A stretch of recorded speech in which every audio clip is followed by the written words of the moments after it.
Hi. ഇന്നിപ്പോൾ ഇതാ കുഞ്ഞുഞ്ഞിൻ്റെ last exam ആണ് കേട്ടോ. അപ്പോൾ പാറസിൻ്റെ എക്സാം ഇന്നലെ കഴിഞ്ഞ് പാറസിന് ഇന്നലെ വെക്കേഷൻ തുടങ്ങി. ഇന്നിപ്പോൾ ഇതാ കുഞ്ഞിന് വെക്കേഷൻ തുടങ്ങാൻ പോവാണ് കേട്ടോ. അപ്പോൾ കുഞ്ഞിൻ്റെ എക്സാം ഉച്ചയ്ക്ക് കഴിഞ്ഞിരുന്നു. പക്ഷേ ഫ്രണ്ട്സൊക്കെ പോവാണ്, 4ാം ക്ലാസ്സിലാണ്. ഇപ്പോൾ അവരുടെ കൂടെ കുറച്ച് നേരം കളിക്കണം എന്നൊക്കെ പറഞ്ഞിട്ട് ചേട്ടനോട് 3:30 ചെല്ലാനാണ് കേട്ടോ. അവൻ പറഞ്ഞിട്ടുണ്ടായി. അപ്പോൾ ചേട്ടൻ കൊണ്ടുവരാൻ പോയിക്കാം. അപ്പോഴേക്കും ഞാൻ ചായയൊക്കെ വെക്കാനായിട്ട് നോക്കിയിട്ടാണ്. ഞാൻ കിണ്ണത്തപ്പാണ് ഉണ്ടാക്കിയിരിക്കുന്നത്.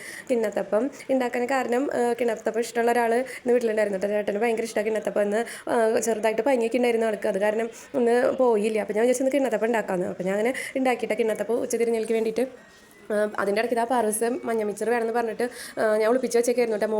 മുകളിലത്തെ കബോർഡിൽ ഞാൻ വെച്ചിട്ടുണ്ടായിരുന്നു. അല്ലെങ്കിൽ ഇടയ്ക്ക് നമ്മൾ കാണാണ്ട് ഇങ്ങനെ എടുത്ത് തിന്നുകൊണ്ട് നടക്കൂട്ടോ. അപ്പോൾ ഞാൻ അത് മുകളിൽ വെച്ച കാരണം അവൾക്ക് എടുക്കാൻ പറ്റില്ല. അപ്പോൾ ഞാൻ പാത്രത്തിൽ ഇത്തിരി ഇട്ട് കൊടുത്തപ്പോൾ അവളത് കൊണ്ടുപോയി ഇരുന്ന് കഴിച്ചപ്പോഴേക്കും എന്താ കുഞ്ഞും ചേട്ടനും വന്നോട്ടാ. അപ്പോൾ എങ്ങനെയുണ്ട്, കരഞ്ഞോ എന്നൊന്നും എനിക്ക് അറിയണ്ടില്ല. ഇന്ന് ഞാൻ കരയും, എൻ്റെ ലാസ്റ്റ് ദിവസമാണ് സ്കൂളിൽ. അത് കഴിഞ്ഞ് വേറെ സ്ഥലത്തേക്കല്ലേ പോണേ എന്നൊക്കെ പറഞ്ഞിട്ട് കരയുന്നൊക്കെ പറഞ്ഞിട്ടാണ് കേട്ടോ പോയിട്ടുണ്ടായിരുന്നത്. പക്ഷേ ആശാൻ കരഞ്ഞൊന്നുമില്ല. എന്നാലും നല്ല വിഷമത്തിലാണ് കേട്ടോ വന്നേക്കണേ. അവൻ്റെ ഫ്രണ്ട്സിനൊക്കെ വിട്ട് പിരിയുന്നൊക്കെ പറഞ്ഞിട്ട്. പിന്നെ അവരുടെ ക്ലാസ് ഫോട്ടോ കിട്ടിയിട്ട് ഏറ്റവും നടുക്ക് നല്ല ഹൈറ്റിൽ നിൽക്കുന്ന ആളാണ് കേട്ടോ നമ്മുടെ കുഞ്ഞിന്. നല്ല ഞങ്ങൾ കളിയാക്കായിരുന്നു അത് പറഞ്ഞിട്ട്. പിന്നെ 2 ഭാഗത്ത് മുടിയൊക്കെ കെട്ടി നിൽക്കണ, പിന്നെ ചോപ്പി മേളി മാലിട്ട കുട്ടിയാണ് കേട്ടോ. പാറസ് അനുഷ്ക എന്നാണ് കേട്ടോ പേര്. പിന്നെ ഇതാ ഞാൻ ടേബിളുമ്പോൾ ചായയൊക്കെ കൊണ്ടുവന്ന് വെച്ച് കിണ്ണത്തപ്പം മിച്ചറും കപ്പലണ്ടിയും ഒക്കെ കൊണ്ടുവന്ന് വെച്ച് ചായ കുടിക്കാനായിട്ട് ആൾക്കാരെ വിളിച്ചപ്പോൾ ആരും വരുന്നില്ല കേട്ടോ. പിന്നെ ഞാൻ പരസിനെയും കുഞ്ഞിനെ ഒരു കണക്കിന് 2 പേരും പിടിച്ചിരുത്തി മിച്ചറൊക്കെ കൊടുത്ത് അവർക്ക് 2 ആൾക്കും കിണ്ണത്തപ്പം വേണ്ട കേട്ടോ, മിച്ചർ മതി എന്ന് പറയണേ. എന്നാലും ഞാൻ ഭീഷണിപ്പെടുത്തി 2 പീസ് കിണ്ണത്തപ്പൊക്കെ ഞാൻ 2 ആളും പറഞ്ഞ് കൊടുത്തു കേട്ടോ.